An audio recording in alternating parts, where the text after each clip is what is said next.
नमस्कार, मैं हूं जितेंद्र कमल और आप देखना शुरू कर चुके हैं हमारा खास शो उत्तर प्रदेश डायरी, जहां हम दिखाते हैं उत्तर प्रदेश की खबरें बिना प्रभाव और भेदभाव के। पहली खबर लखनऊ से है। आज उत्तर प्रदेश की राजधानी में उस समय गर्माहट आ गई जब मुलायम सिंह यादव तथा अखिलेश यादव सरकार में कैबिनेट मंत्री रहे राजा भैया ने आज मुलायम सिंह यादव से मुलाकात की। लखनऊ में आज प्रतापगढ़ के कुंडा से निर्दलीय विधायक रघुराज प्रताप सिंह उर्फ राजा भैया ने गुरुवार को समाजवादी पार्टी के संरक्षक मुलायम सिंह यादव से उनके आवास पर जाकर मुलाकात की। यह मुलाकात करीब आधा घंटा चली। राजनीतिक गलियारों में इस मुलाकात के कई मायने निकाले जाने लगे हैं, लेकिन इस मुलाकात के बाद राजा भैया ने कहा कि इस मुलाकात को चुनाव से जोड़कर ना देखा जाए, इसके कोई दूसरे निहितार्थ भी ना निकाले जाए। इस मुलाकात के बाद राजा भैया ने ट्वीट भी किया है।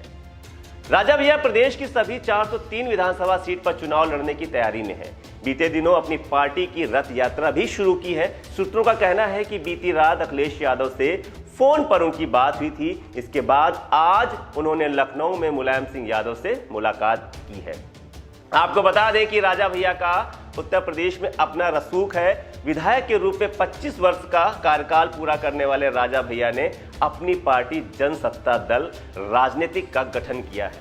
बढ़ते हैं अपनी दूसरी खबर की ओर। बसपा ने सरधना विधानसभा से अपना प्रत्याशी घोषित कर दिया है। दौराला में हुए कार्यकर्ता सम्मेलन में संजीव धामा को सरधना से प्रत्याशी घोषित किया गया है। सम्मेलन के मुख्य अतिथि पश्चिमी उत्तर प्रदेश प्रभारी शमसुद्दीन राइन ने प्रत्याशी की घोषणा की। घोषणा के साथ ही कहा कि अपने विधानसभा में जाएं और चुनाव की तैयारियां करें। सभा को संबोधित करते हुए राइन ने कहा कि बसपा के शासनकाल को लोग याद कर रहे हैं और पार्टी सुप्रीमो मायावती को फिर से प्रदेश का मुख्यमंत्री बनाना चाहते हैं। उन्होंने कहा कि भाजपा सपा सरकार ने उत्तर प्रदेश को पिछले 10 साल में बर्बाद कर दिया है। बहन मायावती के पूरे शासनकाल में सभी कार्यों को सपा व भाजपा अपना बताकर फीता काट रहे हैं और लोगों को गुमराह कर रहे हैं। संजीव धामा ने कहा कि जिस प्रकार 2007 में सरधना विधानसभा में चंद्रवीर सिंह को काफी मतों से जिताकर विधायक बनाया था, ठीक उसी प्रकार सरधना विधानसभा के लोग उन्हें भी विधानसभा में भेजने का काम करेंगे। तीसरी खबर भी मायावती जी से संबंधित है। शिक्षक भर्ती में आरक्षण को लेकर आंदोलन कर रहे अभ्यर्थियों ने पूर्व मुख्यमंत्री व बसपा सुप्रीमो मायावती के आवास पर जाकर उनसे मिले और इस लड़ाई में उनके समर्थन की मांग रखी है। पूर्व मुख्यमंत्री से मिलने गए अभ्यर्थी मायावती के आवास के सामने बैठ गए। बाद में कर्मचारियों ने जब पूर्व मुख्यमंत्री को संदेश पहुंचाया, तब मायावती ने उन्हें मिलने के लिए बुलाया। आंदोलित अभ्यर्थी वीरेंद्र यादव ने बताया कि पूर्व मुख्यमंत्री ने उन्हें और मुक्ता कुशवाहा को मिलने के लिए बुलाया। दोनों ने आरक्षण में हुए गोलमाल की हकीकत उन्हें बताई। उन्होंने आश्वासन भी दिया। अभ्यर्थियों का कहना है कि इससे पहले वह सभी केंद्रीय मंत्री अनुप्रिया पटेल के आवास पर भी गए थे। पूर्व मुख्यमंत्री से मुलाकात करके लौटते समय अभ्यर्थियों को पुलिस रोकने लगी। सभी को इको गार्डन चलने के लिए बाध्य करने लगी। इस पर अभ्यर्थियों ने जब इनकार किया तो पुलिस ने जबरन घसीटकर अभ्यर्थियों को गाड़ियों में भरकर इको गार्डन में छोड़ा। हमारी चौथी खबर योगी सरकार के दावों की पोल खोल रही है। सत्ता में बैठी यूपी की योगी सरकार का ऐलान है कि उनके राज्य में यूपी से माफिया राज पूरी तरह से खत्म हो चुका है और यूपी अपराध मुक्त हो गया है, जिसकी पोल खोली हमीरपुर जिले के भेड़ी डंडा निवासियों ने। स्थानीय निवासियों ने अवैध बालू खनन के मामले पर खनन माफियाओं पर कार्रवाई करने को लेकर उप जिलाधिकारी खालिद अंजुम जी को एक पत्र लिखा। पत्र लिखकर उन्होंने अवगत कराया है कि जालौन जिले के पट्टेदार जबरन दबंगई से हमीरपुर जिले की नदी सीमा में घुसकर अवैध बालू खनन कर रहे हैं और मना करने पर गाली गलौज तथा मारपीट पर आमादा रहते हैं। साथ ही वे खेतों में लगी बारी भी उजाड़ रहे हैं, जिससे किसानों की फसल बर्बाद हो रही है। अपने पत्र में उन्होंने जिलाधिकारी को लिखा कि पट्टादार द्वारा जालौन की खदान को छोड़कर हमीरपुर सीमा पर आकर अवैध रूप से खनन कार्य किया जा रहा है एवं जमीन खाली कराए जाने पर गाली गलौज व मारपीट करने पर आमादा है एवं प्रार्थीगणों के खेतों की फसल को बर्बाद किया गया है। जो प्रार्थीगण जोत व बो रहे थे, उसी से हम लोगों की जीविका चल रही है। माफियाओं ने दबंगई के बल पर हमारी सभी बारी उजाड़ दी है। अतः आपसे निवेदन है कि हम सभी लोगों की भूमि पर हो रहे अवैध खनन रोके जाने की कृपा करें, आपकी महान दया होगी। जिसके चलते इस मामले पर उप जिलाधिकारी सरीला ने तहसीलदार व लेखपाल द्वारा जांच किए जाने का आदेश दिया है। समस्या का समाधान होने का भी आश्वासन दिया गया है। खबर सुल्तानपुर से है, जहां कांग्रेस पार्टी के शीर्ष नेतृत्व के निर्देश पर 10 दिनों तक चली प्रतिज्ञा पदयात्रा का बुधवार को समापन किया गया। आपको बताते चले कि कांग्रेस पार्टी के पदाधिकारियों व नेताओं ने इस बीच यूपी में होने वाले आगामी विधानसभा चुनाव में कांग्रेस के साथ जुड़कर सरकार बनाने का आह्वान किया। अंतिम दिन बुधवार को मोतीगरपुर ब्लॉक क्षेत्र के पहाड़पुर से कांग्रेस जिलाध्यक्ष अभिषेक सिंह राणा व पूर्व जिलाध्यक्ष हाजी मकसूद आलम की अगुवाई में प्रतिज्ञा पदयात्रा निकाली गई। हमजाबाद, मैधन, मियागंज, गंगेय होते हुए पदयात्रा बगिया गांव पहुंचकर नुक्कड़ सभा में तब्दील हो गई। यहां पार्टी के नेताओं व पदाधिकारियों ने अपने विचार रखे। जिलाध्यक्ष अभिषेक सिंह राणा ने कहा कि मौजूदा सरकार किसानों, नौजवानों, बेरोजगारों और गरीबों को छलने का काम कर रही है। धरती के भगवान कहे जाने वाले किसानों को अपने उत्पाद का उचित मूल्य नहीं मिल पा रहा है। देश में बेरोजगारी अपने चरम पर है। अपराध पर लगाम लगाने में सरकार पूरी तरह से विफल रही है। जिलाध्यक्ष ने यूपी में कांग्रेस की सरकार बनने पर पार्टी की नेता प्रियंका गांधी के 10 प्रतिज्ञाओं को पूरा करने का भरोसा दिलाया। पूर्व जिला पंचायत अध्यक्ष ओपी चौधरी ने अपने संबोधन में लोगों से अपील करते हुए कहा कि आइए प्रियंका गांधी के नेतृत्व में कांग्रेस की सरकार बनाकर जाति, धर्म और मजहब से ऊपर उठकर उत्तर प्रदेश के संपूर्ण विकास में सहभागी बने। जिला उपाध्यक्ष तेज बहादुर पाठक ने प्रियंका गांधी की 10 प्रतिज्ञाओं को पढ़कर लोगों को सुनाया। साथ ही उन्होंने कहा कि यह अन्य नेताओं व मंत्रियों की तरह चुनावी घोषणा नहीं है, बल्कि प्रियंका गांधी की प्रतिज्ञा है। यूपी में सरकार बनते ही 10 प्रतिज्ञाओं को पूरा किया जाएगा।